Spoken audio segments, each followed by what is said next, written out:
Welcome to the One Year Bible, March 11. The Old Testament reading, Numbers chapter 15, verse 17, through chapter 16, verse 40. Then the Lord said to Moses, "Give the following instructions to the people of Israel. When you arrive in the land where I am taking you, and you eat the crops that grow there, you must set some aside as a sacred offering to the Lord. Present a cake from the first of the flour you grind, and set it aside as a sacred offering, as you do with the first grain from the threshing floor. Throughout the generations to come, you are to present a sacred offering to the Lord each year from the first of your ground flour. But suppose you unintentionally fail to carry out all these commands that the Lord has given you through Moses, and suppose your descendants in the future fail to do everything the Lord has commanded through Moses. If the mistake was made unintentionally and the community was unaware of it, the whole community must present a young bull for a burnt offering as a pleasing aroma to the Lord. It must be offered along with its prescribed grain offering and liquid offering, and with one male goat for a sin offering. With it the priest will purify the whole community of Israel, making them right with the Lord, and they will be forgiven. For it was an unintentional sin, and they have corrected it with their offerings to the Lord, the special gift and the sin offering.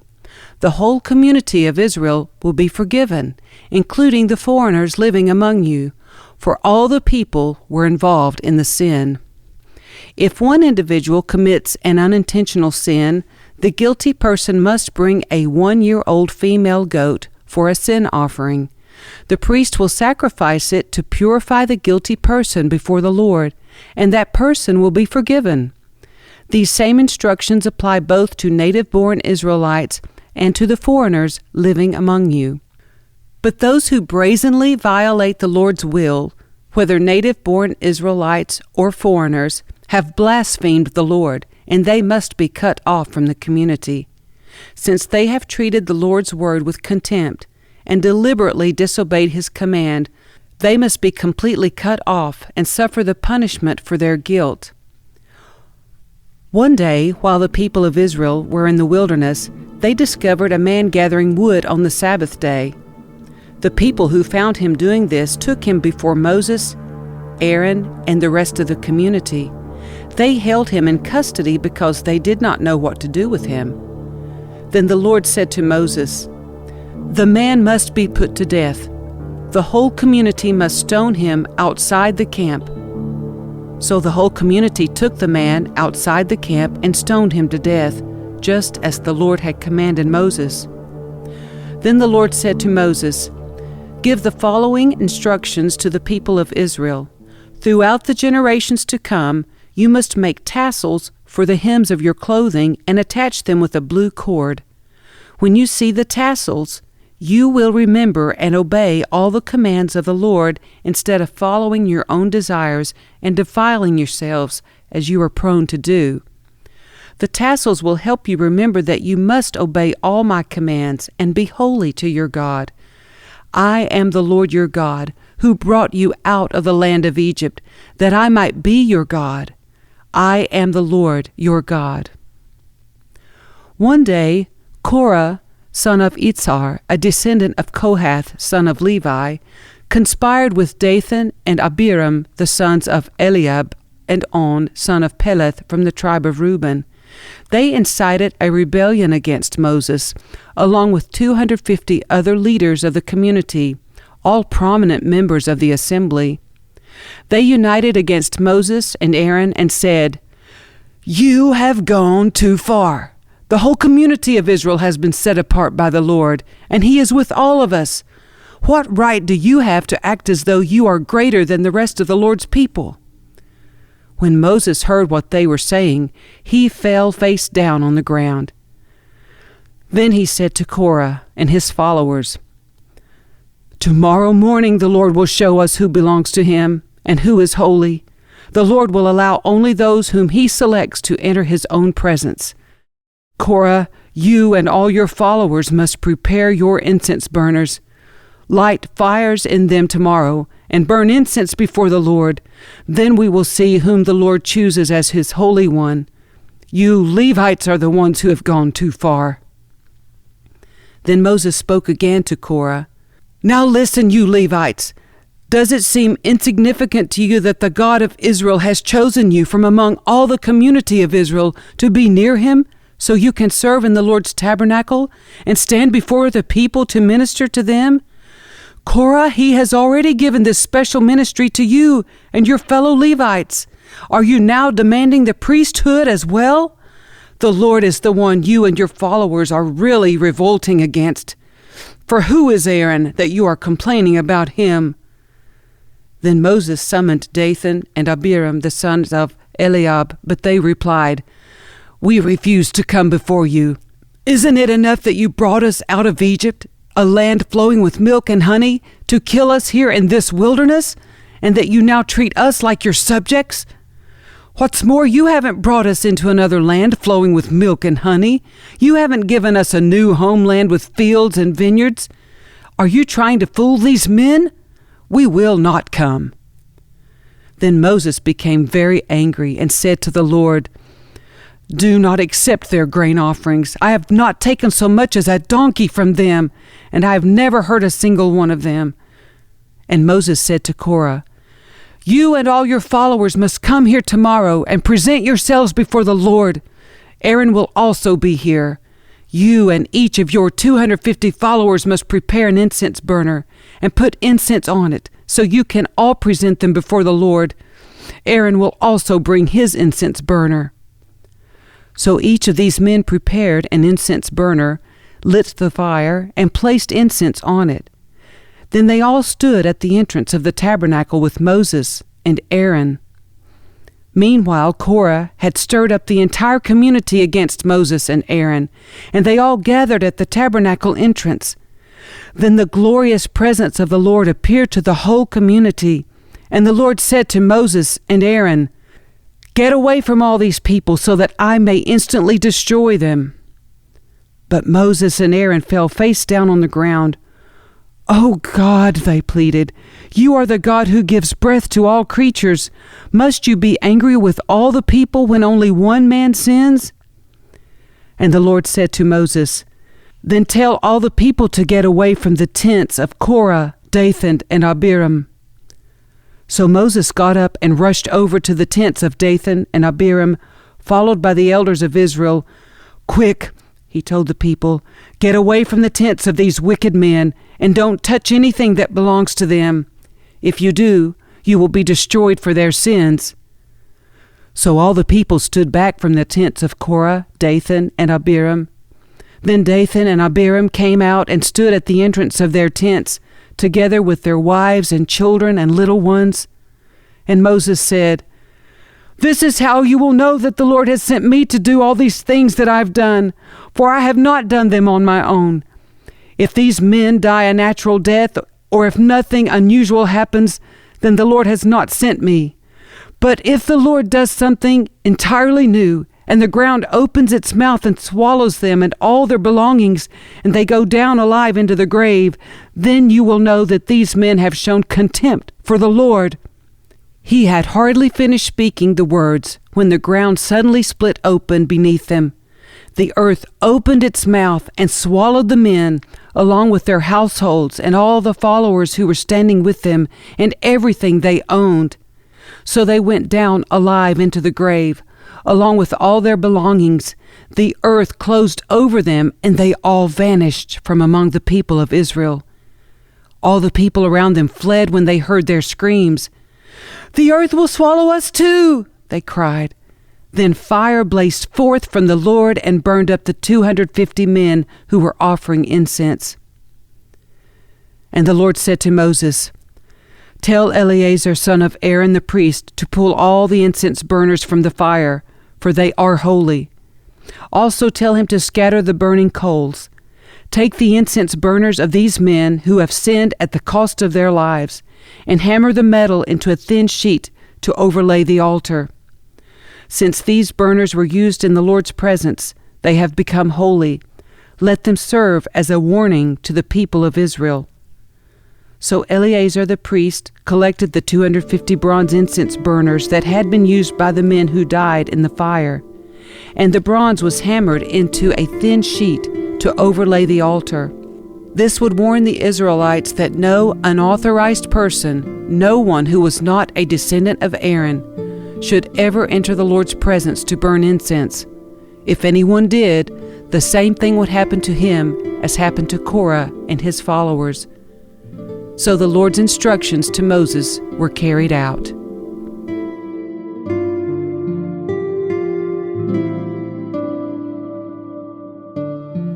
The New Testament reading, Mark chapter 15, verses 1 through 47. Very early in the morning, the leading priests, the elders, and the teachers of religious law, the entire high council, met to discuss their next step. They bound Jesus, led him away, and took him to Pilate, the Roman governor. Pilate asked Jesus, "Are you the king of the Jews?" Jesus replied, "You have said it." Then the leading priests kept accusing him of many crimes, and Pilate asked him, "Aren't you going to answer them? What about all these charges they are bringing against you?" But Jesus said nothing, much to Pilate's surprise.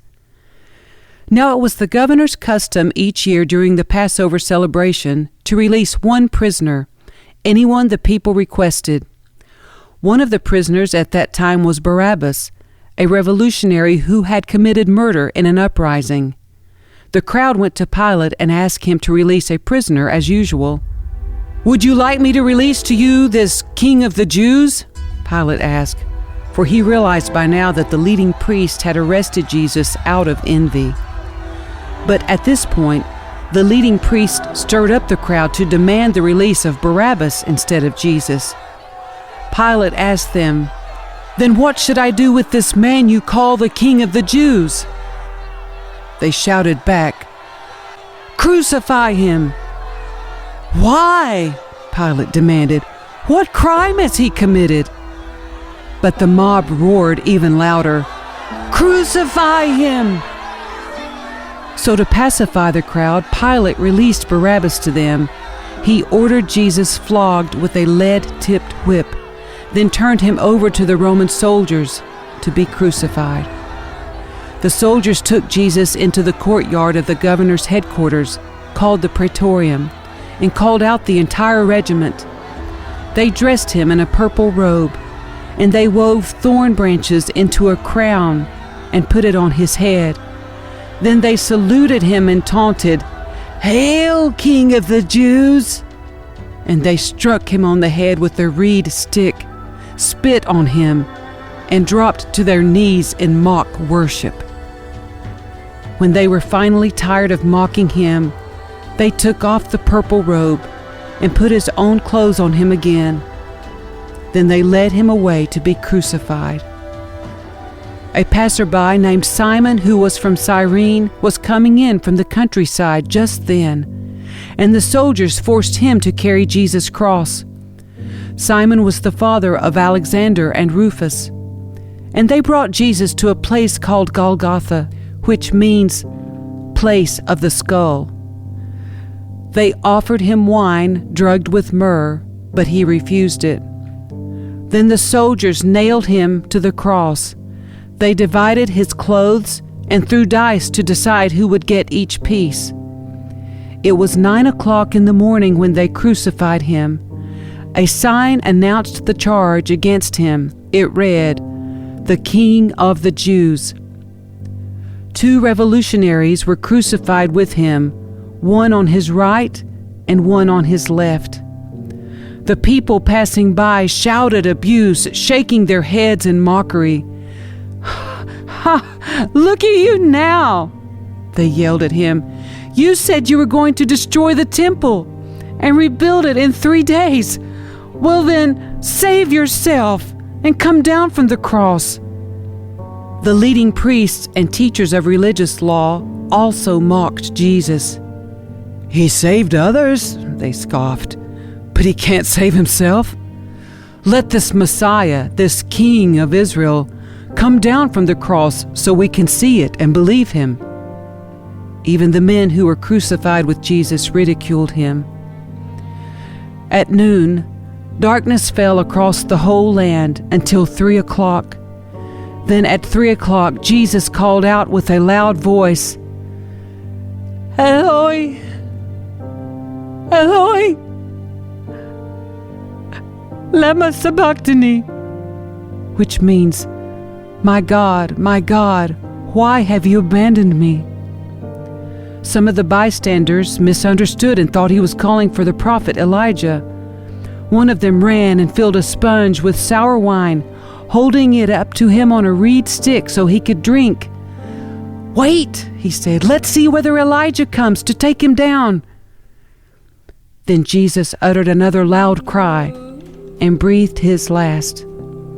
And the curtain in the sanctuary of the temple was torn in two from top to bottom. When the Roman officer who stood facing him saw how he had died, he exclaimed, "This man truly was the Son of God." Some women were there watching from a distance, including Mary Magdalene, Mary, the mother of James and the younger, and of Joseph, and Salome. They had been followers of Jesus and had cared for him while he was in Galilee. Many other women who had come with him to Jerusalem were also there.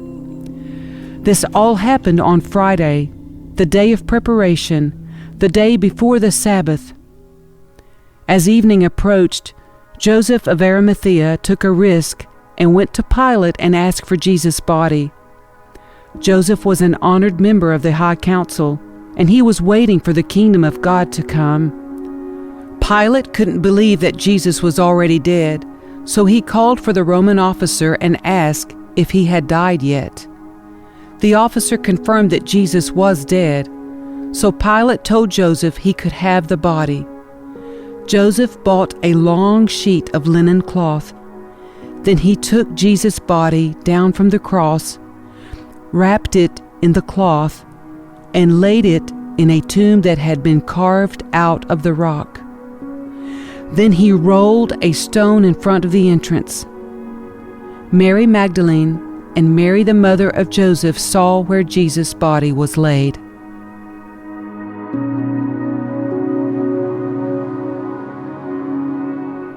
Psalm 54, verses 1 through 7. Come with great power, O God, and rescue me. Defend me with your might. Listen to my prayer, O God. Pay attention to my plea. For strangers are attacking me. Violent people are trying to kill me. They care nothing for God. But God is my helper. The Lord keeps me alive. May the evil plans of my enemies be turned against them. Do as you promised and put an end to them. I will sacrifice a voluntary offering to you. I will praise your name, O Lord, for it is good. For you have rescued me from my troubles and helped me to triumph over my enemies. Proverbs 11, verses 5 and 6. The godly are directed by honesty. The wicked fall beneath their load of sin. The godliness of good people rescues them. The ambition of treacherous people traps them.